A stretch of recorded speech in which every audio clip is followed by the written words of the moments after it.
Hello everyone, ಈ ಒಂದು video ನಮ್ಮ KPCL ರೀ ಎಕ್ಸಾಮ್ ಬರೆದಿರುವಂಥ ಪ್ರತಿಯೊಬ್ಬ ಆಸ್ಪಿರೆಂಟ್ಗೆ ಯೂಸ್ಫುಲ್ ಆಗುವಂಥ ಒಂದು ವಿಡಿಯೋ ಇರುತ್ತೆ. ಸ್ನೇಹಿತರೆ, ನಿಮ್ಮೆಲ್ಲರಿಗೂ ಗೊತ್ತಿರುವಂತೆ ಡಿಸೆಂಬರ್ 27-28ಗೆ KPCL ರೀ ಎಕ್ಸಾಮ್ನ ನಡೆಸಿರ್ತಾರೆ for assistant engineer, junior engineer ಹಾಗೂ chemist and chemical supervisors for various departments like electrical engineering, electronics engineering, mechanical, civil ಹಾಗೂ ಆಟೋಮೊಬೈಲ್ ಇಂಜಿನಿಯರಿಂಗ್ ಹಾಗೂ ಕೆಮಿಸ್ಟ್ ಆ್ಯಂಡ್ ಕೆಮಿಕಲ್ ಸೂಪರ್ವೈಸರ್ಸ್ನು ಕಂಡಕ್ಟ್ ಮಾಡ್ತಾರೆ. ಸೊ 27-28ಗೆ ಎಕ್ಸಾಮ್ ಆಗಿದ್ದ ಕೂಡಲೇ ಅಂದರೆ 7 ದಿನದ 10 ದಿನದ ಒಳಗಡೆ ಕೀ ಆನ್ಸರ್ಸ್ ಹಾಗೂ ಸ್ಕೋರ್ ಲಿಸ್ಟ್ನು ಬಿಟ್ಟಿರ್ತಾರೆ. ಸೊ ಇದೀಗ KPCL ಅಫಿಷಿಯಲ್ ವೆಬ್ಸೈಟಲ್ಲಿ ಪ್ರಾವಿಷನಲ್ ಸೆಲೆಕ್ಷನ್ ಲಿಸ್ಟ್ನು ಅವೈಲೇಬಲ್ ಇದೆ.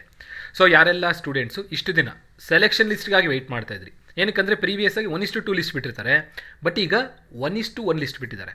ಸೊ ಭಾಳಷ್ಟು ಜನ ಸ್ಟೂಡೆಂಟ್ಸ್ ಈ ಒಂದು ಲಿಸ್ಟ್ಗಾಗಿ ವೆಯ್ಟ್ ಮಾಡ್ತಾ ಇರ್ತಾರೆ. ಸೊ ಆ ಲಿಸ್ಟ್ ಈಗ ಅವೈಲೇಬಲ್ ಇದೆ ಅಫಿಷಿಯಲ್ ವೆಬ್ಸೈಟಲ್ಲಿ. ಸೊ ಯಾರೆಲ್ಲ ಈ ಒಂದು ಲಿಸ್ಟನ್ನು ನೋಡಿಲ್ಲ ಅಥವಾ ಯಾರೆಲ್ಲ ವೆಯ್ಟ್ ಮಾಡ್ತಾಯಿದ್ರಿ ಈ ಒಂದು ಲಿಸ್ಟ್ಗನ್ನ, ಸೊ ಅಫಿಷಿಯಲ್ ವೆಬ್ಸೈಟ್ಗೆ ಲಾಗಿನ್ ಆಗಿ ಅಲ್ಲಿಂದ ಈ ಒಂದು ಡಾಕ್ಯುಮೆಂಟ್ಸ್ನ ನೀವು ಕಲೆಕ್ಟ್ ಮಾಡ್ಕೊಳ್ಬೋದು. ಸೊ ನಾನು ತೋರಿಸ್ತೀನಿ ಆ ಎಲ್ಲ ಡಾಕ್ಯುಮೆಂಟ್ಸ್ ಎಲ್ಲ ಅವೈಲೇಬಲ್ ಇದೆ ಅಂತೇಳಿ. ಅದಾಗಿ ನಂತರ ನಿಮ್ಗೆ ಇನ್ನೊಂದು ಇಂಪಾರ್ಟೆಂಟ್ ಇನ್ಫಾರ್ಮೇಷನ್ ಏನಂದರೆ, KPCL ರೀ ಎಕ್ಸಾಮ್ ಏನು 2025 ನಡೀತು, ಆ ಒಂದ್ರ ಮೇಲೆ ಕೆಲವೊಂದು ಕೇಸಸ್ನ ಅಪ್ಲೈ ಮಾಡಿದ್ದಾರೆ. ಸೊ ಆ ಕೇಸಸ್ ಇನ್ನೂ ಡಿಸ್ಕಷನ್ನಲ್ಲಿ ನಡೀತಾ ಇದೆ ಹೈಕೋರ್ಟಲ್ಲಿ. ಸೊ ನಿಮ್ಮೆಲ್ಲರಿಗೂ ಅದು ಗೊತ್ತಿರುತ್ತೆ. ಸೊ ಈ ಕೇಸಸ್ ಬಗ್ಗೆ ನೀವು ನನಗೆ ಕೇಳಿದ್ರೆ, ಈ ಕೇಸಸ್ಸು ಆಲ್ಮೋಸ್ಟ್ ಡಿಸ್ಮಿಸ್ ಆಗೋ ಸ್ಟೇಜಸ್ಸಲ್ಲಿದ್ದಾವೆ. ಏನಕ್ಕೆ ನಾನು ಇಷ್ಟು ದಿನ ನಿಮಗೆ ಅಪ್ಲೋಡ್ ಮಾಡೋಕ್ಕಾಗಲಿಲ್ಲ ಅಂತಂದರೆ, ನಿಮ್ಮಲ್ಲೇ ನಾನು ಸುಮ್ಮನೆ ಕನ್ಫ್ಯೂಷನ್ ಕ್ರಿಯೇಟ್ ಮಾಡೋದು ಅಥವಾ ಒಂದು ಏನು ಪ್ರಾಸೆಸ್ ಎಲ್ಲ ಕಂಪ್ಲೀಟ್ ಆಗ್ತಿರುತ್ತೆ ಅದನ್ನು ಹಿಂಡ್ರೆನ್ಸ್ ಮಾಡ್ದಂಗೆ ಆಗುತ್ತೆ ಅಂತೇಳಿ ಯಾವುದೇ ಥರದ ಒಂದು ವಿಡಿಯೋನ ಅಪ್ಲೋಡ್ ಮಾಡಲಿಲ್ಲ ನಾನು.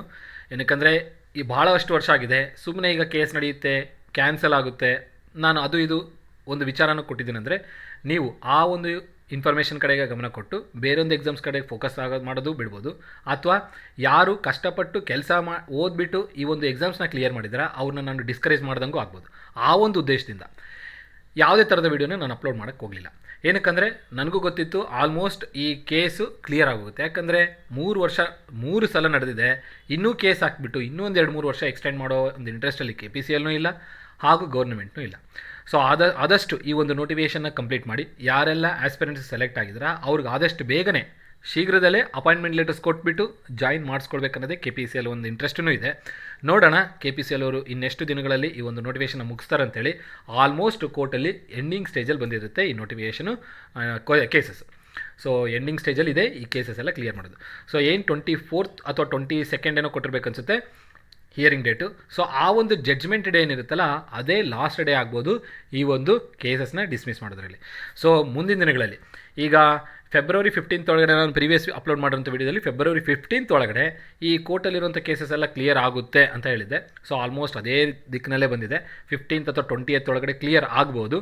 ಅದಾಗಿ ನಂತರ ನೆಕ್ಸ್ಟ್ ಸ್ಟೆಪ್ ಏನಿರುತ್ತೆ ಅಂದರೆ ಪೊಲೀಸ್ ವೆರಿಫಿಕೇಷನ್ ಇರುತ್ತೆ, ಸಿಂಧುತ್ವ ಇರುತ್ತೆ. ಅವೆರಡು ಕಂಪ್ಲೀಟ್ ಆಗಿದ ನಂತರ ಕೆಲವೊಂದು ಸ್ಟೂಡೆಂಟ್ಸ್ ಕಡೆಯಿಂದ ವಿಲ್ಲಿಂಗ್ನೆಸ್ ಕೇಳ್ಬೋದು, ಕೇಳದೇನೂ ಇರ್ಬೋದು. ಇಲ್ಲಿ ಕೇಳದೇ ಇದ್ದರೆ ಅವರೇ ಅಪಾಯಿಂಟ್ಮೆಂಟ್ ಲೆಟರ್ಸ್ನ ಕೊಟ್ಬಿಡ್ತಾರೆ, ಪೋಸ್ಟಿಂಗ್ ಆರ್ಡ್ರನ್ನು ಅವರೇ ಕೊಡ್ತಾರೆ. ಸೊ ಅವರೇ ಡಿಸೈಡ್ ಮಾಡ್ತಾರೆ ನೀವು ಹೈಡಲ್ಗೆ ಹೋಗ್ಬೇಕಾ ಥರ್ಮಲ್ಗೆ ಹೋಗ್ಬೇಕಾ ಅಂತೇಳಿ. ಇನ್ ಕೇಸ್ ವಿಲ್ಲಿಂಗ್ನೆಸ್ ಕೇಳಿದ್ರೆ, ವಿಲ್ಲಿಂಗ್ನೆಸ್ ಅಂದರೆ HKನಲ್ಲೂ NHKನಲ್ಲೂ ಎರಡರಲ್ಲೂ ಶಾರ್ಟ್ ಲಿಸ್ಟ್ ಆಗಿರ್ತಾರೆ. ಸೊ ಯಾವುದಾದ್ರೂ ಒಂದು ಕಡೆ ಜಾಯ್ನ್ ಆಗ್ತೀನಿ ಅಂತಂದಾಗ ಇನ್ನೊಬ್ರಿಗೆ ಅವಕಾಶ ಸಿಗೋ ಚಾನ್ಸಸ್ ಇರುತ್ತೆ. ಅದು ಒಂದು ವಿಲ್ಲಿಂಗ್ನೆಸ್ಸಲ್ಲಿ. ಇನ್ನೊಂದು ಕೌನ್ಸ್ಲಿಂಗು. ಸೊ ಇಲ್ಲಿ ಪ್ರೀವಿಯಸ್ ಆಗಿ 2014 ಏನು ನಡೆದಿರುತ್ತೆ, ಹಾಗೂ 2011 ಇನ್ನೊಂದು ಎಕ್ಸಾಮ್ ಅವಾಗೂ ಒಂದು ರಿಕ್ರೂಟ್ಮೆಂಟ್ ನಡೆದಿರುತ್ತೆ. ಆಗ ಕೆಲವೊಂದು ಆಸ್ಪಿರೆಂಟ್ಸ್ಗೆ ಕೌನ್ಸ್ಲಿಂಗ್ ನಡೆದಿರುತ್ತೆ. ಅದೇ ರೀತಿಯಲ್ಲಿ ಈ ಬಾರಿನೂ ಆ ಕೌನ್ಸ್ಲಿಂಗ್ ನಡೆಸ್ಬೋದು ಅಂತ ನಾನು ಅಂದ್ಕೊಂಡಿದ್ದೀನಿ. ಏನಕ್ಕಂದರೆ ಹೈಡಲ್ಲಿರೋರು ಥರ್ಮಲ್ಗೆ ಹೋಗೋಕ್ಕೆ ಇಷ್ಟಪಡಲ್ಲ, ಥರ್ಮಲ್ಲಿರೋರು ಹೈಡಲ್ಗೆ ಬರೋಕ್ಕೆ ಇಷ್ಟಪಡಲ್ಲ. ಸೊ ಈ ಒಂದು ಕಾರಣಗಳಿಂದ KPCL ಇದೊಂದು ಕಂಡಕ್ಟ್ ಮಾಡ್ಬೋದು ಅಂತ ಅಂದ್ಕೊಂಡಿದ್ದೀನಿ. ಸೊ ಹೈಡಲ್ಲು ಮತ್ತು ಥರ್ಮಲ್ಲು ಲೊಕೇಶನ್ಸ್ ನಿಮ್ಗೆ ಗೊತ್ತಿರುತ್ತೆ, ಉಡುಪಿ ಹಾಗೂ ಉತ್ತರ ಕನ್ನಡ ಮತ್ತು ಶಿವಮೊಗ್ಗ ಹಾಗೂ ರಾಯಚೂರು ಮತ್ತು ಬಳ್ಳಾರಿ. ಈ ಒಂದು 5 ಡಿಸ್ಟ್ರಿಕ್ಟ್ಗಳಲ್ಲಿ ಈ ಒಂದು KPCLನ ಪವರ್ ಪ್ಲ್ಯಾಂಟ್ಸ್ ಇರುತ್ತೆ. ಸೊ ಈ ಒಂದು ಪವರ್ ಪ್ಲ್ಯಾಂಟ್ಸ್ಗೆ ನಿಮ್ಮ ಪೋಸ್ಟಿಂಗ್ ನಡೆಯೋದಿರುತ್ತೆ. ಸೊ KPCL ಅವರು ನಿಮ್ಮ ಕಡೆಗೆ ಬರ್ಬೋದು ಕೌನ್ಸ್ಲಿಂಗ್ ಮುಖಾಂತರ. ಸೊ ರ್ಯಾಂಕ್ ವೈಸು ಯಾವ ಕಡೆಗೆ ನಿಮಗೆ ಬೇಕು ಆ ಕಡೆಗೆ ಪೋಸ್ಟಿಂಗ್ ಮಾಡೋ ಚಾನ್ಸಸ್ ಇರುತ್ತೆ. ನೋಡೋಣ, ಇದು ಮುಂದಿನ ದಿನಗಳಲ್ಲಿ ಗೊತ್ತಾಗುತ್ತೆ. ಯಾವುದೇ ಥರದ ಕೌನ್ಸ್ಲಿಂಗ್ ಮಾಡಿಲ್ಲ ಅಂದರೆ ಅವರೇ ನಿಮಗೆ ಪೋಸ್ಟಿಂಗ್ ಆರ್ಡರ್ನ ಇಶ್ಯೂ ಮಾಡ್ತಾರೆ. ಯಾವ ಕಡೆ ನಿಮಗೆ ಪೋಸ್ಟಿಂಗ್ ಆರ್ಡರ್ ಬರುತ್ತೆ ಅಲ್ಲಿ ನೀವು ಹೋಗ್ಬಿಟ್ಟು ರಿಜಾಯ್ನ್ ಆಗಬೇಕಾಗುತ್ತೆ, ರಿಪೋರ್ಟ್ ಮಾಡಬೇಕಾಗುತ್ತೆ. ಸೊ ಇದು ಇನ್ನು ನೆಕ್ಸ್ಟ್ ಸ್ಟೆಪ್ನ ನೀವು ನೋಡೋದಾದರೆ ಯಾವಾಗ ನಡಿಬೋದು ಸರ್ ಇದು ಪೊಲೀಸ್ ವೆರಿಫಿಕೇಷನ್ ಸಿಂಧುತ್ವ ಅಂತ ನೋಡೋದಾದರೆ, ಇವತ್ತು ನೋಡಿ ಇದು February 10th ಆಗಿರುತ್ತೆ. February 10th ಅಲ್ಲ, ಇವತ್ತು 10th ಆಗಿರುತ್ತೆ. ಸೊ ಇಲ್ಲಿಂದ ಪ್ಲಸ್ 15 days ತೊಗೊಳ್ಳಿ ಮ್ಯಾಕ್ಸಿಮಮ್ಮು. ಕೋರ್ಟಲ್ಲಿರೋ ಕೇಸಸ್ ಎಲ್ಲ ಕ್ಲಿಯರ್ ಆಗೋಗುತ್ತೆ. ಕ್ಲಿಯರ್ ಆಗಿದ ನಂತರ ಫೆಬ್ರವರಿ ಎಂಡ್ ಅಥವಾ ಮಾರ್ಚ್ 10th ಒಳಗಡೆ ಪೊಲೀಸ್ ವೆರಿಫಿಕೇಷನ್ ಸ್ಟಾರ್ಟ್ ಆಗ್ಬೋದು.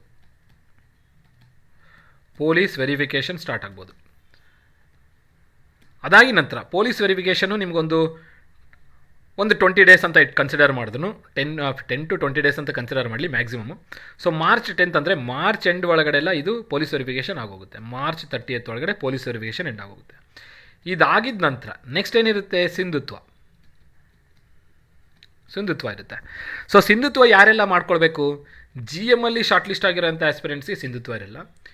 ಇನ್ನು 2A 2B 3A 3B SC ಹಾಗೂ ST ಈ ಕ್ಯಾಟಗರಿಯಲ್ಲಿ ಯಾರೆಲ್ಲ ಶಾರ್ಟ್ ಲಿಸ್ಟ್ ಆಗಿರ್ತಾರೆ ಇವರಿಗೆಲ್ಲ ಸಿಂಧುತ್ವ ಇರುತ್ತೆ. ಸೊ ಸಿಂಧುತ್ವ ಮ್ಯಾಕ್ಸಿಮಮ್ 1 ಮಂತ್ ಅಂತ ಕನ್ಸಿಡರ್ ಮಾಡಿದ್ರು. ಮಾರ್ಚ್ 30th ಅಂದರೆ ಏಪ್ರಿಲ್ 30th ಒಳಗಡೆ ನಿಮ್ಮ ಸಿಂಧುತ್ವ ಪ್ರಾಸೆಸ್ನು ಕಂಪ್ಲೀಟ್ ಆಗೋಗುತ್ತೆ. ಸೊ ಎಕ್ಸ್ಟ್ರಾ ಒಂದು 20 ಡೇಸ್ ಕನ್ಸಿಡರ್ ಮಾಡಿ ಮೇ ಅಂದರೆ ಇದು ಮೇ ತಿಂಗಳಿಗೆ ಎಂಟ್ರಿ ಆಗೋಗ್ತೀವಿ. ಮೇ ಎಂಡ್ ಅಥವಾ May end or June first week ಈ ಎರಡು ಟೈಮ್ ಲಿಮಿಟ್ ಒಳಗಡೆ ನಿಮ್ಮ ಅಪಾಯಿಂಟ್ಮೆಂಟ್ ಲೆಟರ್ಸ್ ಇಶ್ಯೂ ಮಾಡ್ತಾರೆ. ಸೊ ಆಲ್ಮೋಸ್ಟ್ ಆ ಎಂಡಿಗೆಲ್ಲ ನೀವು ಜೂನ್ ಎಂಡಿಗೆಲ್ಲ ರಿಪೋರ್ಟ್ ಆಗಿರ್ತೀರ ನಿಮ್ಮ ಪೋಸ್ಟಿಂಗ್ ಪಾಯಿಂಟ್ಸಲ್ಲಿ. ನಿಮ್ಗೆ ಎಲ್ಲಿ ಪೋಸ್ಟಿಂಗ್ ನಡೆಯುತ್ತೆ ಅಲ್ಲಿಗೆಲ್ಲ ಹೋಗ್ಬಿಟ್ಟು ನೀವು ರಿಪೋರ್ಟ್ ಆಗಿರ್ತೀರ. ಸೊ ನೋಡೋಣ KPCL ಅವರು ಯಾವ ಥರ ಇದು ಪ್ರಾಸೆಸ್ನ ಬೇಗನೆ ಮುಗಿಸ್ತಾರೆ ಅಂತೇಳಿ. ಸೊ ನನ್ನ ಕೇಳಿದ್ರೆ ಈಗ ನಡೀತಿರೋಂಥ ಡಿಸ್ಕಷನ್ಸ್ ಪ್ರಕಾರ ಕೋರ್ಟಲ್ಲಿ ಫೆಬ್ರವರಿ 15th ಅಂದರೆ ಫೆಬ್ರವರಿ 10th ಪ್ಲಸ್ 15 ಡೇಸ್ ಅಂತಂದರೆ ಫೆಬ್ರವರಿ ಎಂಡಿಗೆ ಅಂತ ಇಟ್ಕೊಳ್ಳಿ. ಫೆಬ್ರವರಿ ಎಂಡಿಗೆಲ್ಲ ಕೋರ್ಟಲ್ಲಿರೋ ಕೇಸಸ್ಸು ಕ್ಲಿಯರ್ ಆಗುತ್ತೆ. ಕ್ಲಿಯರ್ ಆಗುತ್ತೆ. ಸೊ ಎಲ್ಲರೂ ಹೋಪ್ ಫಾರ್ ಬೆಸ್ಟ್ ಅಂತ ಅಂದ್ಕೊಳ್ಳಿ. ಆದಷ್ಟು ಬೇಗನೆ ಕೋರ್ಟಲ್ಲಿರೋ ಕೇಸಸ್ ಕ್ಲಿಯರ್ ಆಗಿಬಿಟ್ಟು ಯಾರೆಲ್ಲ ಹಾರ್ಡ್ ವರ್ಕ್ ಮಾಡಿಬಿಟ್ಟು ನಿಮ್ಮ ಒಂದು ಶಾರ್ಟ್ ಲಿಸ್ಟ್ ಮಾಡ್ಕೊಂಡಿದ್ದೀರಾ ನಿಮ್ಮೆಲ್ಲರಿಗೂ ಮೊದಲನೇದಾಗಿ ಕಂಗ್ರ್ಯಾಚುಲೇಷನ್ಸ್ ಹೇಳ್ತೀನಿ, ಹಾಗೂ ಆಲ್ ದಿ ಬೆಸ್ಟನ್ನು ಹೇಳ್ತೀನಿ ನಿಮ್ಮ ಕೆರಿಯರ್ಗಾಗಿ. ಸೊ ಆದಷ್ಟು ಬೇಗನೆ ಜಾಯ್ನ್ ಆಗಿ ನಿಮ್ಮ ಕೆರಿಯರ್ನ ನೀವು ಫಾರ್ಮ್ ಮಾಡ್ಕೊಳ್ಬೋದು. ಅದಾಗಿ ನಂತರ ಯಾರೆಲ್ಲ ಆಸ್ಪಿರೆಂಟ್ಸು ಈ ಒಂದು ಶಾರ್ಟ್ ಲಿಸ್ಟ್ ಆಗಲಿಲ್ಲ, ವಿಫಲರಾಗಿರ್ತೀರ, 1-2 ಮಾರ್ಕಿಂದ ಕಳ್ಕೊಂಡಿರ್ತೀರ, ಮುಂದಿನ ದಿನಗಳಲ್ಲಿ ಇನ್ನೂ ನೋಟಿಫಿಕೇಷನ್ಸ್ ಇದೆ. KPCLದೂ ಇರ್ಬೋದು, KPTCL ಇರ್ಬೋದು, ಹಾಗೂ ಡಿಪ್ಲೊಮಾ ಕಾಲೇಜ್ ಲೆಕ್ಚರರ್ ಪೋಸ್ಟ್ ಇರ್ಬೋದು, ಹಾಗೂ ಇನ್ನಿತರ ಡಿಪಾರ್ಟ್ಮೆಂಟ್ AE JE ನೋಟಿಫಿಕೇಷನ್ಸ್ ಬರುತ್ತೆ, PWDನಲ್ಲೂ ಬರುತ್ತೆ. ಸೊ ಬೇರೆಲ್ಲ ಅಪಾರ್ಚುನಿಟೀಸ್ ಇರೋ ಕಾರಣ ಯಾರೆಲ್ಲ ಈ ಒಂದು ನೋಟಿಫಿಕೇಷನಲ್ಲಿ ಆಗಿರಲ್ಲ ಪ್ರಿಪರೇಷನ್ನ ಕಂಟಿನ್ಯೂಟಿನಲ್ಲಿ ಇಟ್ಕೊಳ್ಳಿ. ಯಾಕಂದರೆ ಇನ್ನೂ ನೋಟಿಫಿಕೇಷನ್ಸ್ ಇದೆ, ಆ ನೋಟಿಫಿಕೇಷನ್ಸ್ ಅಲ್ಲಾದರೂ ನೀವು ಆಗ್ಬೋದು. ಅದಾಗಿ ನಂತರ ಇದೇ KPCLಲ್ಲೇ ಜಾಯ್ನ್ ಆಗಬೇಕು ಅನ್ನೋ ಆಸ್ಪಿರೆಂಟ್ಸ್ಗೆ 400 ವೇಕೆನ್ಸೀಸ್, 400 to 450 ವೇಕೆನ್ಸೀಸ್ ಅಥವಾ 400 to 500 ವೇಕೆನ್ಸೀಸ್ ಅನ್ನೋ ಒಂದು ನೋಟಿಫಿಕೇಷನು ಬರುತ್ತೆ. ಸೊ ವೆಯ್ಟ್ ಮಾಡಿ, ಈ ನೋಟಿಫಿಕೇಷನ್ ಕಂಪ್ಲೀಟ್ ಆಗಿದ ನಂತರನೂ ಬರ್ಬೋದು. ಯಾಕಂದರೆ ಸಾಕಷ್ಟು ವೇಕೆನ್ಸೀಸು ಬೇಕೇ ಬೇಕು KPCL ಒಂದು ಡಿಪಾರ್ಟ್ಮೆಂಟ್ಗೆ.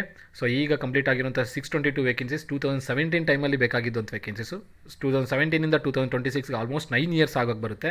ಸೊ ಈ 9 ಇಯರ್ಸಲ್ಲಿ ಮತ್ತೆ ಇನ್ನೊಂದು 500 ವೇಕೆನ್ಸೀಸ್ ಕ್ರಿಯೇಟ್ ಆಗಿರುತ್ತೆ. ಆ ಒಂದು ಕಾರಣದಿಂದ ಹೊಸ ನೋಟಿಫಿಕೇಷನ್ ಬಂದೇ ಬರುತ್ತೆ KPCLಲ್ಲಿ.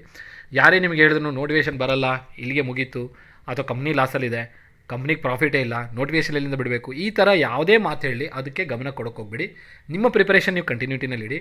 ಏನಕ್ಕಂದರೆ ನೀವು ಇವತ್ತು ಪ್ರಿಪ್ರೇಷನ್ ಮಾಡಿದ್ರೆ ನಾಳೆ ನೋಟಿಫಿಕೇಷನ್ ಬಂದಾಗ ನೀವು ರೆಡಿ ಇರ್ತೀರ. ಇವತ್ತು ಪ್ರಿಪ್ರೇಷನ್ ಮಾಡದೆ ಬೇರೆ ಒಂದು ಮಾತುಗಳಿಗೆ ಕಿವಿ ಕೊಟ್ಟರೆ ಅವತ್ತಿನ ದಿನ ನೋಟಿಫಿಕೇಷನ್ ಬಂದಾಗ ಪ್ರಿಪೇರ್ ಆಗಬೇಕು ಅಂತ ಕೂತ್ಕೊಳ್ತೀರ. ಸೊ ಆವಾಗ ಫೇಲ್ಯೂರೇ ನೀವು ನಿಯರ್ ಪಾಯಿಂಟ್ ಇರುತ್ತೆ. ಸೊ ಸಕ್ಸಸ್ ಪಾಯಿಂಟು ಭಾಳ ದೂರ ಇರೋ ಕಾರಣದಿಂದ ಈಗಲಿಂದನೇ ಸ್ಟಾರ್ಟ್ ಮಾಡ್ಕೊಳ್ಳಿ. ಸೊ ಸಕ್ಸಸ್ಗೆ ಹತ್ರ ಆಗ್ತೀರ. ಇವತ್ತಿಲ್ಲ ನಾಳೆ ನಿಮ್ಮ ಜಾಬು ಹಾಗೆ ಆಗುತ್ತೆ if you hard work. So ನೀವು ವರ್ಕ್ ಹಾರ್ಡ್ ಮಾಡಿದಿರ ಅಥವಾ ನೀವು ಹಾರ್ಡ್ ವರ್ಕ್ ಮಾಡಿದಿರಂದರೆ ಇವತ್ತಿಲ್ಲ ನಾಳೆ ಫಲಿತಾಂಶ ಬಂದೇ ಬರುತ್ತೆ. ಓಕೆ, ಸೊ ಈಗ ವೆಬ್ಸೈಟ್ ಕಡೆಗೆ ನೋಡೋಣ. ಈಗ ಆ ಡಾಕ್ಯುಮೆಂಟ್ಸ್ ಎಲ್ಲಿದೆ, ಡಾಕ್ಯುಮೆಂಟಲ್ಲಿ ಏನೇನು ಬಿಟ್ಟಿದ್ದಾರೆ, ಏನು ಇನ್ಫಾರ್ಮೇಷನ್ ಕೊಟ್ಟಿದ್ದಾರೆ ಅಂತ ಒಂದು ಸಲ ನೋಡೋಣ. ಸೊ ನಿಮ್ಮೆಲ್ಲರಿಗೂ ಗೊತ್ತಿರುವಂತೆ ಇದು ನಮ್ಮ KPCL ಅಫಿಷಿಯಲ್ ವೆಬ್ಸೈಟ್ ಆಗಿರುತ್ತೆ. ಈ ಒಂದು ಅಫಿಷಿಯಲ್ ವೆಬ್ಸೈಟಲ್ಲಿ ಕೆರಿಯರ್ಸು ಮತ್ತು ರಿಕ್ರೂಟ್ಮೆಂಟ್ಸ್ ಆ ಆಪ್ಷನ್ ಮೇಲೆ ಕ್ಲಿಕ್ ಮಾಡಿದ್ರೆ ಈ ಒಂದು ಪೇಜ್ ಓಪನ್ ಆಗುತ್ತೆ. ಈ ಪೇಜಲ್ಲಿ ನೀವು ನೋಡ್ತಾ ಇರ್ಬೋದು, ಇದು provisional selected candidate list 2026 for the post of AE JE chemist and chemical supervisors notification ಕೊಟ್ಟಿರ್ತಾರೆ, ಅದನ್ನು ನೋಡೋಣ.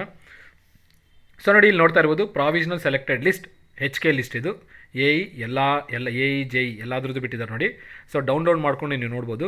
ಫಾರ್ ಎಕ್ಸಾಂಪಲ್ AE ಸಿವಿಲ್ ತೆಗಿತಾ ಇದ್ದೀನಿ ನಾನಿಲ್ಲಿ ನೋಡಿ. ಇಲ್ಲಿ AE ಸಿವಿಲು ಸ್ಥಳೀಯ ವೃಂದ ಅಂದರೆ ಇದೇನು NHK, ಮಿಕ್ಕುಳಿದ ವೃಂದ ಅಂದರೆ HK ಆಗಿರುತ್ತೆ. ಸೊ ಶಾರ್ಟ್ ಲಿಸ್ಟೆಡ್ ಕ್ಯಾಂಡಿಡೇಟ್ಸಿನ ನೇಮು ಹಾಗೂ ಅವರ ಮಾರ್ಕ್ಸ್, ಅದರ ನೇಮು ಮತ್ತು ಯಾವ ಕ್ಯಾಟಗರಿಯಲ್ಲಿ ಶಾರ್ಟ್ ಲಿಸ್ಟ್ ಆಗಿರ್ತಾರೆ ಮತ್ತು ಅವರ ಒಂದು ಅಪ್ಲಿಕೇಶನ್ ನಂಬರ್ ಎಲ್ಲ ಡೀಟೇಲ್ಸ್ನ ಕೊಟ್ಟಿರ್ತಾರೆ. ನೀವು ಈ ರೀತಿಯ ಇದನ್ನೆಲ್ಲ ಕ್ರಾಸ್ ಚೆಕ್ ಮಾಡ್ಕೊಳ್ಳಿ. ಸೊ ಕ್ರಾಸ್ ಚೆಕ್ ಮಾಡ್ಕೊಳ್ಳೋದ್ರಿಂದ ನಿಮಗೆ ಗೊತ್ತಾಗುತ್ತೆ ಯಾರ್ದು ಎಷ್ಟು ಮಾರ್ಕ್ಸ್ ಆಗಿದೆ ಅಂತಂತೇಳಿ. ಸೊ ಇದೇ ರೀತಿಯಲ್ಲಿ ಇನ್ನು ಉಳಿಕಿರೋ ಎಲ್ಲ ಡಿಪಾರ್ಟ್ಮೆಂಟ್ಸು ಬಿಟ್ಟಿರ್ತಾರೆ ನೋಡಿ. AE ಇನ್ಸ್ಟ್ರುಮೆಂಟೇಷನ್ನು ಬಿಟ್ಟಿರ್ತಾರೆ. AE ಇನ್ಸ್ಟ್ರುಮೆಂಟೇಷನ್ ನೋಡ್ಬೋದು ನೀವು, ಈ ಥರ ಮಾರ್ಕ್ಸ್ ತೆಗೆದಿರ್ತಾರೆ. ಆಸ್ಪಿರೆಂಟ್ಸು. ಸೊ ಎಲ್ಲರದು ಮಾರ್ಕ್ಸ್ ಸ್ಕೋರ್ ಯಾರಿಗೆ ಎಷ್ಟು ಮಾರ್ಕ್ಸ್ ಬಂದಿದೆ, ಯಾವ ಕ್ಯಾಟಗರಿಯಲ್ಲಿ ಎಷ್ಟು ಜನ ಶಾರ್ಟ್ ಲಿಸ್ಟ್ ಆಗಿದ್ದಾರೆ ನೋಡಿ. ಇಲ್ಲಿ ST ರೂರಲ್ಲು 1.33 ಮಾರ್ಕ್ಸ್, ಇಲ್ಲಿ Priyanka 7 marks, Basavaraj 12 marks, 19 marks, ಎಲ್ಲರೂ ಶಾರ್ಟ್ ಲಿಸ್ಟ್ ಆಗಿದ್ದಾರೆ. ಒಟ್ಟಿಗೆ ಯಾರೆಲ್ಲ ಎಕ್ಸಾಮ್ನ ಚೆನ್ನಾಗಿ ಮಾಡಿದ್ರೆ ಆಲ್ಮೋಸ್ಟ್ ಶಾರ್ಟ್ ಲಿಸ್ಟ್ ಆಗಿದ್ದಾರೆ. ಸೊ ನಿಮ್ಮೆಲ್ಲರಿಗೂ ಆಲ್ ದಿ ಬೆಸ್ಟ್ ಹೇಳ್ಬೇಕು ನಾನು ಮೊದಲನೇದಾಗಿ. ಸೊ ಬೇರೆ ಡಿಪಾರ್ಟ್ಮೆಂಟ್ಸು ಇದು HKದಾಯಿತು. ಇನ್ನು ಬೇರೆ ಅಂದರೆ NHKದು ಲಿಸ್ಟೂ ಇಲ್ಲಿದೆ. NHK ಲಿಸ್ಟ್ನ ನೀವು ನೋಡ್ಬೋದು. ಪ್ರತಿಯೊಂದು ಡಾಕ್ಯುಮೆಂಟ್ನೇ ನೀವು ಡೌನ್ಲೋಡ್ ಮಾಡಿಕೊಂಡು ಚೆಕ್ ಮಾಡ್ಬೋದು. ಅದಾದ ನಂತರ ಒಂದು ಸರ್ಕ್ಯುಲರ್ ಕೊಟ್ಟಿದ್ದಾರೆ. ಈ ಒಂದು ಸರ್ಕ್ಯುಲರ್ನ ನೋಡೋಣ ಈಗ. ಸೊ ಈ KPCLಲ್ಲಿ ವೆಬ್ಸೈಟಲ್ಲಿ ನೀವೇನು ನೋಟಿಫಿಕೇಷನ್ ನೋಡಿದರೆ ಆ ಒಂದು ಸರ್ಕ್ಯುಲರ್ ಇದಾಗಿರುತ್ತೆ. ಈ ಸರ್ಕ್ಯುಲರ್ನ ನಾನು ಓಪನ್ ಮಾಡಿದ್ದೀನಿ. ಈ ಸರ್ಕ್ಯುಲರ್ ನೋಡಿ, ತಾತ್ಕಾಲಿಕ ಆಯ್ಕೆ ಪಟ್ಟಿಗಳ ಪ್ರಕಟಣೆ ಕುರಿತು. ಸೊ ಏನು ಪ್ರಾವಿಷನಲ್ ಲಿಸ್ಟ್ ಬಿಟ್ಟಿದ್ದಾರೆ ಅದರ ಸಂಬಂಧಪಟ್ಟಿರೋದಾಗಿರುತ್ತೆ. ಸೊ ಮಾನ್ಯ ಸುಪ್ರೀಂ ಕೋರ್ಟಿನ SPI ಸ್ಪೆಷಲಿ ಪಿಟಿಷನ್ ಈ ಒಂದು ಸಂಖ್ಯೆ ಕೊಟ್ಟಿದ್ದಾರೆ. ದಿನಾಂಕ 23/9/2020 ಆದೇಶದಂತೆ AE JE ಕೆಮಿಸ್ಟ್ ಮತ್ತು ಕೆಮಿಕಲ್ ಸೂಪರ್ವೈಸರ್ಸ್ ಹುದ್ದೆಗಳ ನೇಮಕಾತಿಗೆ ಸಂಬಂಧಿಸಿದಂತೆ ದಿನಾಂಕ 27/12/2025 ಹಾಗೂ 28/12/2025 ನಡೆದ ಸ್ಪರ್ಧಾತ್ಮಕ ಪರೀಕ್ಷೆಗಳಲ್ಲಿ ಗಳಿಸಿರುವ ಅಂಕಗಳ ಜೈಷ್ಠಿತ ಹಾಗೂ ಮೀಸಲಾತಿಯ ನಿಯಮಗಳ ಆಧಾರದ ಮೇರೆಗೆ ಹಾಗೂ ಅಭ್ಯರ್ಥಿಗಳ ದಾಖಲಾತಿ ಪರಿಶೀಲನೆಗಳ ನಂತರ ಈ ಕೆಳಕಂಡ ಹುದ್ದೆಗಳು. ಸೊ ಇಲ್ಲೇನು ಹೇಳ್ತಾ ಇದ್ದಾರೆ ಅಂದರೆ ನೋಡಿ, ಇದೆಲ್ಲ ಪ್ಯಾರಾಗ್ರಾಫ್ ನಾನು ಓದೋದಕ್ಕಿಂತ ಏನು 27-28ನೇ ತಾರೀಕು ಎಕ್ಸಾಮ್ ನಡೆಸಿರ್ತಾರೆ ಆ ಎಕ್ಸಾಮಲ್ಲಿ ಗಳಿಸಿರುವಂಥ ಅಂಕಗಳು ಹಾಗೂ ಡಾಕ್ಯುಮೆಂಟ್ ವೆರಿಫಿಕೇಷನ್ ನಡೆದಾಗ ಏನು ಡಾಕ್ಯುಮೆಂಟ್ ವೆರಿಫಿಕೇಷನ್ ನಡೆದಿರುತ್ತೆ ಅದರ ಒಂದು ಆಧಾರದ ಮೇಲೆ ಮತ್ತು ಮೀಸಲಾತಿ ಏನಿರುತ್ತೆ ಆ ಒಂದು ನಿಯಮಗಳ ಆಧಾರದ ಮೇಲೆ ಈ ಒಂದು ಲಿಸ್ಟ್ನ ಪಬ್ಲಿಷ್ ಮಾಡಿರ್ತೀವಿ ಅಂತ ಹೇಳ್ತಾ ಇದ್ದಾರೆ. ಅದಾದ ನಂತರ ಕೆಳಗಡೆ ಯಾವ ವೇಕೆನ್ಸೀಸು ಏನೇನಿದೆ, ಯಾವ್ಯಾವ ಡಿಪಾರ್ಟ್ಮೆಂಟ್ಗೆ ಎಷ್ಟೆಷ್ಟು ವೇಕೆನ್ಸೀಸ್ ಇತ್ತು, ಅದಾದ ನಂತರ ಇಷ್ಟು ವೇಕೆನ್ಸೀಸಲ್ಲಿ ನೋಡಿ ಇಲ್ಲಿ ಟಿಪ್ಪಣಿ ಕೊಟ್ಟಿದ್ದಾರೆ. 4 ಹುದ್ದೆಗಳು ಬ್ಯಾಕ್ಲಾಗ್ ಆಗಿರುತ್ತದೆ ಮತ್ತು 4 ಹುದ್ದೆಗಳು ದಾಖಲಿನ ಪರಿಶೀಲನೆ ನಡೆಸಿದ ತಾತ್ಕಾಲಿಕ ಆಯ್ಕೆಪಟ್ಟಿಗಳನ್ನು ಶೀಘ್ರದಲ್ಲೇ ಪ್ರತ್ಯೇಕವಾಗಿ ಪ್ರಕಟಿಸಲಾಗುವುದು. ಸೊ ಇಲ್ಲಿ 4 ವೇಕೆನ್ಸೀಸ್, ಇಷ್ಟು ವೇಕೆನ್ಸೀಸಲ್ಲಿ 4 ಬ್ಯಾಕ್ಲಾಗ್ ಆಗಿರುತ್ತೆ. ಅದಾದ ನಂತರ ಇನ್ನೂ 4 ವೇಕೆನ್ಸೀಸ್ಗೆ ಡಾಕ್ಯುಮೆಂಟ್ ವೆರಿಫಿಕೇಷನ್ ನಡೆಸಿಬಿಟ್ಟು ಅದಕ್ಕೆ ಸಂಬಂಧಪಟ್ಟಿರೋಂಥದ್ದು ಒಂದು ಪ್ರಾವಿಷನಲ್ ಲಿಸ್ಟ್ನ ಬಿಡ್ತೀವಿ ಅಂತ ಹೇಳಿದ್ದಾರೆ. ಅದಾದ ನಂತರ ಇಲ್ಲಿ ಇನ್ನೊಂದು ನೋಡಿ, ವೆರಿ ವೆರಿ ಇಂಪಾರ್ಟೆಂಟ್ ಪಾಯಿಂಟು, ನಿಮಗೆ ಏನು ಈಗ ಪ್ರಾವಿಷನಲ್ ಲಿಸ್ಟ್ ನೋಡಿದಿರಿ ನಾನು ತೋರಿಸಿದ್ದೇನಲ್ಲ ಆ ಪ್ರಾವಿಷನಲ್ ಲಿಸ್ಟು. ಸೊ ನಿಮ್ಗೆ ಅದ್ರ ಮೇಲೆ ಏನಾದರೂ ಅಬ್ಜೆಕ್ಷನ್ ಇತ್ತಂದರೆ ನೀವು ಅಬ್ಜೆಕ್ಷನ್ನ ರೈಸ್ ಮಾಡ್ಬೋದು. ಅದು ಎಷ್ಟನೇ ತಾರೀಕು, 20 ತಾರೀಕು 2ನೇ ತಿಂಗಳು 2026 5 ಗಂಟೆ ಒಳಗಡೆ ನೀವು ಅಬ್ಜೆಕ್ಷನ್ ರೈಸ್ ಮಾಡ್ಬೋದು ಅಂತ ಹೇಳಿದ್ದಾರೆ. ಸೊ ಏನಾದರೂ ನಿಮಗೆ ಡೌಟ್ ಇತ್ತು ಪ್ರಾವಿಷನಲ್ ಲಿಸ್ಟಲ್ಲಿ ಅಂತಂದರೆ ನೀವು ಅಬ್ಜೆಕ್ಷನ್ ರೈಸ್ ಮಾಡೋದಕ್ಕೆ ನಿಮಗೆ ಚಾನ್ಸ್ ಇದೆ, ಅಪಾರ್ಚುನಿಟಿ ಇದೆ. ಅದಾದ ನಂತರ ವೆರಿ ವೆರಿ ಇಂಪಾರ್ಟೆಂಟು ಪಾಯಿಂಟು ಇಲ್ಲಿ ಕೆಳಗಡೆ ಸೂಚನೆ ನೋಡಿ. ಸೊ ನಿಮ್ಮೆಲ್ಲರಿಗೂ ಗೊತ್ತಿರುವಂಥ ಹೈಕೋರ್ಟಲ್ಲಿ ಏನಾಗಿದೆ, ನಾನು ಹೇಳಿದಂತೆ ಕೋರ್ಟಲ್ಲಿ ಕೇಸಸ್ನ ಫೈಲ್ ಮಾಡಿರ್ತಾರೆ. ಸೊ ಸೂಚನೆ ಏನಂದರೆ, ಕೆಲವು ಅಭ್ಯರ್ಥಿಗಳು ನೇಮಕಾತಿ ಪ್ರಕ್ರಿಯೆಗೆ ಸಂಬಂಧಪಟ್ಟಂತೆ ನಿಗಮದ ವಿರುದ್ಧ ಮಾನ್ಯ ಉಚ್ಚ ನ್ಯಾಯಾಲಯದಲ್ಲಿ ದೇವಗಳು ಅಂತ ವಿತ್ ಪಿಟಿಷನ್ ಹಾಗೂ ಇತರ ಓಡಿದ್ದು ಸಾದರಿ ದೇವಗಳ ಪ್ರಕ್ರಿಯೆ ಚಾಲಿತೆಯಲ್ಲಿದ್ದು ಸಾಧನೆ ನೇಮಕಾತಿ ಮುಂದಿನ ಪ್ರಕ್ರಿಯೆ ಮಾನ್ಯ ನ್ಯಾಯಾಲಯದ ನೀಡುವಂಥ ಅಂತಿಮ ಆದೇಶ ಒಳಪಟ್ಟಿರ್ತದೆ. ಅಂದರೆ ಇಲ್ಲಿ ನೋಡಿ ಲಿಸ್ಟ್ ಬಿಟ್ಟಿದ್ದಾರೆ ಅಂದರೆ ಇದೇ ಫೈನಲ್ ಅಲ್ಲ, ಮುಗಿತು ನಮ್ಗೆ ಅಪಾಯಿಂಟ್ಮೆಂಟ್ ಲೆಟರ್ಸ್ ಬಂತು ಅಂತ ಅಂದ್ಕೊಳಕ್ಕೆ ಹೋಗ್ಬೇಡಿ. ಅದೇ ಇಲ್ಲಿ ಮೈನ್ ಕೆಳಗಡೆ ಹೇಳ್ತಿರೋಂಥ ಪಾಯಿಂಟು. ಕೆಳಗಡೆ ಕೊಟ್ಟಿರುವಂಥ ಇಂಪಾರ್ಟೆಂಟ್ ಪಾಯಿಂಟ್ ಏನು ಹೇಳ್ತಾ ಇದೆ ಅಂತ, ಸುಪ್ರೀಂ ಹೈಕೋರ್ಟಲ್ಲಿ ಏನು ಇನ್ನೂ ಡಿಸ್ಕಷನ್ಸ್ ನಡೀತಿದೆ ಆ ಡಿಸ್ಕಷನ್ಸಿಂದ ಬರುವಂಥ ಜಡ್ಜ್ಮೆಂಟ್ ಬೇಸಿಸ್ ಮೇಲೆ ಪ್ರಾಸೆಸ್ ಡಿಪೆಂಡ್ ಆಗಿರುತ್ತೆ ಅಂತ ಹೇಳ್ತಾರೆ. ಸೊ ಪ್ರಾವಿಷನಲ್ ಲಿಸ್ಟ್ ಬಿಟ್ಟಿದ್ದೀವಿ ಅಂದರೆ ಪ್ರಾಸೆಸ್ ಮುಗೀತು ಅಂತಲ್ಲ, ಇನ್ನೂ ಕೋರ್ಟಲ್ಲಿ ಕೇಸಸ್ನ ಫೈಲ್ ಮಾಡಿರ್ತಾರೆ. ಆ ಕೋರ್ಟಲ್ಲಿ ಕೇಸಸ್ ಏನು ಡಿಸ್ಕಷನಲ್ಲಿದ್ದಾವೆ ಆ ಎಲ್ಲ ಕೇಸಸ್ಸು ಕಂಪ್ಲೀಟ್ ಆಗಿದ ನಂತರ ಕೋರ್ಟಿನ ಜಡ್ಜ್ಮೆಂಟ್ ಬೇಸಿಸ್ ಮೇಲೆ ನಾವು ಮುಂದಿನ ಪ್ರಾಸೆಸ್ ತೊಗೊಳ್ತೀವಿ ಅಂತೇಳಿ ಆ ಕೆಳಗಡೆ ಪಾಯಿಂಟ್ನ ಹೇಳ್ತಾರೆ. ಸೊ ಇದು ನೀವು ಗಮನದಲ್ಲಿ ಇಟ್ಕೊಳ್ಬೇಕು.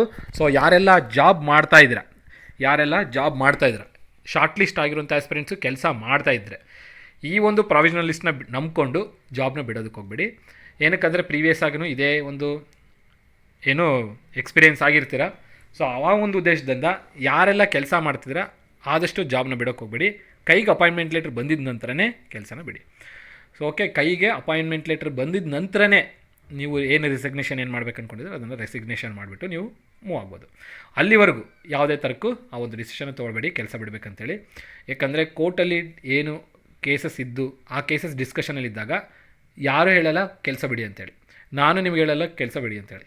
ಕೋರ್ಟಲ್ಲಿರುವಂಥ ಕೇಸಸ್ ಕ್ಲಿಯರಾಗಿ ಏನು ಜಡ್ಜ್ಮೆಂಟ್ ಬರುತ್ತೆ ಆ ಜಡ್ಜ್ಮೆಂಟ್ ಬೇಸಿಸ್ ಮೇಲೆ ನೀವು ನಿರ್ಧಾರ ತೊಗೊಳ್ಬೋದು. ಬಟ್ ಆದರೂ ಜಡ್ಜ್ಮೆಂಟ್ ಬಂದ್ರೂ ಕೈಗೆ ಅಪಾಯಿಂಟ್ಮೆಂಟ್ ಲೆಟರ್ಸ್ ಬರೋವರೆಗೂ ಯಾವುದೇ ಥರದ ಡಿಸಿಷನ್ ತೊಗೊಳ್ಬೇಡಿ, ಜಾಬ್ ಬಿಡಬೇಕು, ಕ್ವಿಟ್ ಆಗಬೇಕಂತೇಳಿ.